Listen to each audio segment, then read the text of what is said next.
Uniform civil code का विरोध करने के लिए लोगों के पास तर्क नहीं है, इसलिए अब कुतर्क कर रहे हैं। कह रहे हैं जी हमारी धार्मिक मान्यताओं में इंटरफेयर हो जाएगा। अरे भैया, ये यूनिफॉर्म सिविल कोड है, ये यूनिफॉर्म रिलीजियस कोड नहीं है। जब ये रिलीजियस कोड नहीं है तो धार्मिक मामलों में इंटरफेयर कैसे हो जाएगा? और पहली बात ये संविधान धार्मिक स्वतंत्रता देता है, अधर्म की स्वतंत्रता नहीं देता।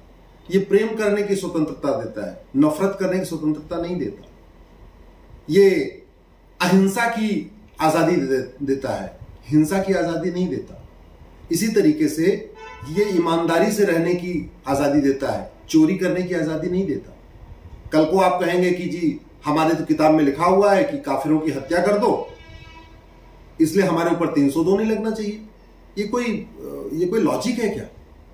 और वैसे भी पाखंड देखिए, किताब में लिखा है ब्याज लेना हराम है, लेकिन सबका बैंक में खाता खुला हुआ है और बैंक से ब्याज ले रहे हैं। किताब में लिखा है मुफ्त में खाना हराम है, लेकिन मुफ्त में राशन भी ले रहे हैं, मुफ्त में मकान भी ले रहे हैं, मुफ्त में दुकान भी ले रहे हैं, मुफ्त में वजीफा भी ले रहे हैं।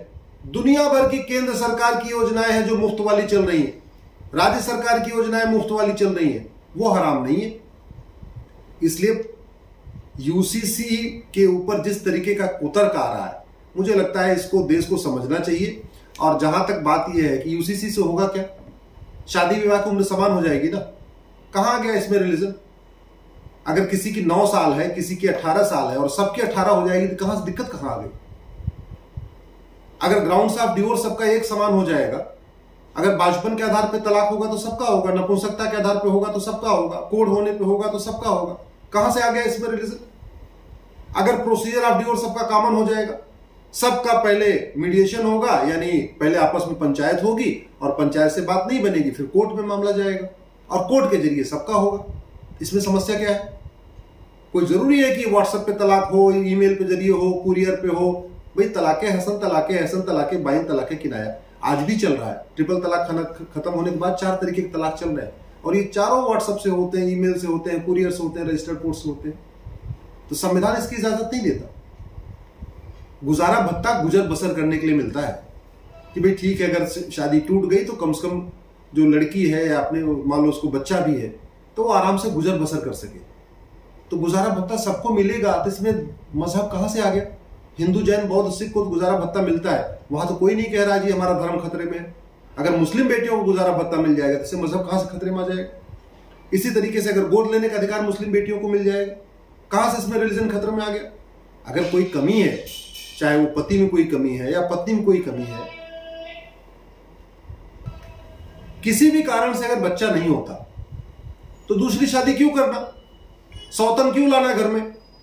अरे बच्चा गोद ले लो। भारत में इतने गरीब बच्चे हैं, इतने अनाथ बच्चे हैं, उनको भी माता पिता की जरूरत है, बच्चा गोद ले लो, क्या दिक्कत है इसमें?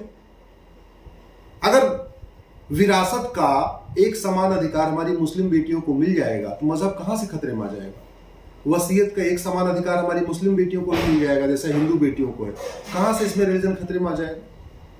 अगर एक पति एक पत्नी का नियम पूरे देश में लागू हो जाएगा, मुस्लिम बेटियों पे भी लागू हो जाएगा, कहां से इसमें रिलीजन खतरे में आ गया?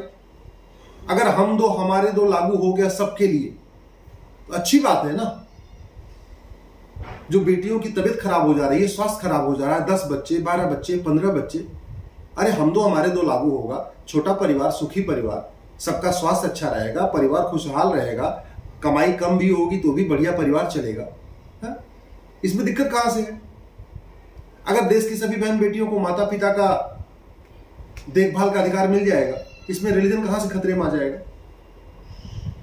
मुझे लगता है कि इस समय जो पाखंड हो रहा है यूनिफॉर्म सिविल कोड का विरोध करने के नाम पर, और खास तौर पे उन सांसदों और विधायकों के द्वारा जिन्होंने संविधान की शपथ लिया है और शपथ लेते समय यह कहा है कि मैं संविधान को अक्षरशः पालन करूंगा, संविधान में लिखी हुई एक एक बात को मैं मानूंगा, संविधान में लिखी हुई एक एक बात के जो जितने आर्टिकल्स हैं उसी की अकॉर्डिंग मैं बिहेवियर करूंगा, संविधान में प्रियम्बल में जो गोल्डन गोल है equality, justice, liberty, fraternity, unity, integrity, उसी के अनुसार मैं व्यवहार करूंगा। और आज वो पर्सनल लॉ के साथ खड़े हो गए जो अंग्रेजों ने बनाया था, जो भेदभावपूर्ण है, जो महिला को सेकंड क्लास सिटीजन मानता है, महिला और पुरुष को बराबर मानता ही नहीं। इन अंग्रेजों ने कानून बनाया था इस देश में सुधार के लिए नहीं बनाया था। अंग्रेजों ने जो कानून बनाया था इस देश को डिवाइड एंड रूल के लिए बनाया था। मुस्लिम हिंदू को बांटने के लिए उन्होंने मुस्लिम्स का अलग कानून बना दिया, हिंदुओं का नहीं बनाया, मुस्लिम्स का अलग बनाया 1937 में। अंग्रेजी कानूनों से इतना प्यार क्यों? एक तरफ कहते हैं हम संविधान को मानते हैं, संविधान का मतलब होता है संविधान, समान विधान, और दूसरी तरफ कह रहे हैं हमको पर्सनल लॉ चाहिए, शरिया चाहिए, जो हमेशा भेदभाव करता है, जो महिला पुरुष को समान मानता नहीं। एक तरफ कहते हैं जी हम तो लोकतंत्र को मानते हैं। अब लोकतंत्र को मानते हैं और लॉ कमीशन सबसे सजेशन मांग रहा है, तो वहां अपना ओपिनियन देने नहीं जा रहे। लोकतंत्र में सब ओपिनियन से काम होता है ना, सबकी ओपिनियन होती है, उसके बाद बहुमत के आधार पर निर्णय होता है। और वैसे भी जो बात संविधान में लिख दी गई, एक बार संविधान में नया अमेंडमेंट हो तो बात समझ में आती है, भैया ठीक है अलग अलग राय हो सकती है।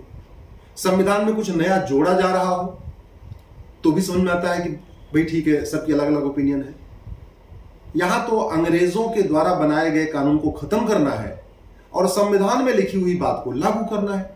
इसका इस तरीके से विरोध, और विरोध करने के नाम पे बहाने भी कैसे कैसे, गजब गजब बहाने। कह रहे जी हमारा पर्सनल लॉ हमें इंटरफेयर नहीं है। अगर पर्सनल लॉ में इंटरफेयर नहीं है तो चोरी करने पे हाथ कटवाना है क्या? रेप करने पे लिंग कटवाना है क्या? मर्डर करने पे गला कटवाना है? नहीं, वो नहीं चाहिए। मर्डर करने पे गला नहीं कटवाना है, हमको तो बाकायदा आईपीसी चाहिए और बाकायदा गवाहों के बयान भी होना चाहिए और आजीवन कारावास चाहिए, फांसी नहीं चाहिए। चोरी करने पे हाथ नहीं कटवाना, फिर केवल 3 साल सजा चाहिए। तो ये पाखंड है। जरा पाखंड देखिए किस तरीके का पाखंड चल रहा है। इंडियन टैक्स कोड अच्छा है जहां ब्याज मिल रहा है, इंडियन बैंकिंग कोड अच्छा है कि बैंक में खाता भी खोले और पैसा रखो तो ब्याज भी मिले, जबकि ब्याज हराम है। और सभी मंत्रालयों का लाभ चाहिए, वित्त मंत्रालय से भी लाभ चाहिए, कृषि मंत्रालय से भी हर महीने जो 3-3 महीने किसान सम्मान निधि आ रही वो भी चाहिए, बेरोजगारी भत्ता भी चाहिए, खाद्य मंत्रालय से मुफ्त में राशन भी चाहिए, शहरी विकास मंत्रालय से मुफ्त में मकान भी चाहिए। तो वो सब चाहिए, वजीफा चाहिए, मुफ्त में कपड़ा चाहिए, मुफ्त में राशन चाहिए, दुकान चाहिए, मकान चाहिए, हुनर चाहिए, मुफ्त में शिक्षा चाहिए, सब चाहिए मुफ्त में। वहां पे नहीं कहेंगे नहीं हमारा ये रिलीजन कहता नहीं, ये नहीं हमें नहीं चाहिए, ये हराम है। और पर्सनल लॉ में केवल मुस्लिम बहन बेटियों को दबाए रखने के लिए, बहन बेटियों को जहां बराबरी का अधिकार देना है, करें नहीं हमारा तो रिलीजन खतरे में आ रहा है। ये पाखंड है। इस पाखंड को भारत जान गया है, अब इसको भारत नहीं मानने वाला है। युवा अच्छी तरीके से समझ गया है। और मैं तो कहता हूं कि जो लोग संविधान की शपथ लेके इस तरीके का जो विरोध कर रहे हैं, आर्टिकल 44 का विरोध कर रहे हैं या लोगों को मिसलीड कर रहे हैं, लोगों के साथ गलत बयानी कर रहे हैं, संसद में इस पे चर्चा होनी चाहिए कि क्या संविधान में लिखी हुई बात और जो बेसिक स्ट्रक्चर ऑफ कॉन्स्टिट्यूशन है, आर्टिकल 44 बेसिक स्ट्रक्चर है। बेसिक स्ट्रक्चर क्यों है? क्योंकि आर्टिकल 39 में लिखा हुआ है directive principles are nevertheless fundamental. Article 44 basic structure क्यों है? क्योंकि आर्टिकल 14 में लिखा है equality before law, equal protection of law, सबके लिए कानून एक समान होगा।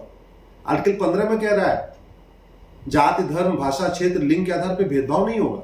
आर्टिकल 16 में कह रहा है सबको समान अवसर मिलेगा। आर्टिकल 21 कह रहा है एक समान सबको सम्मान मिलेगा। आर्टिकल 25 कह रहा है धर्म की स्वतंत्रता है, अधर्म की नहीं। आर्टिकल 29 कह रहा है रीतियों की स्वतंत्रता है, कुरीतियों की नहीं, प्रथा की स्वतंत्रता है, कुप्रथा की नहीं। इसके बावजूद जो सांसद और विधायक आर्टिकल 44 के बारे में गलतफहमी पैदा कर रहे हैं, इनकी जो है सदस्यता खत्म होनी चाहिए, तभी इनको सबक मिलेगी। वीके न्यूज, राष्ट्र के नाम।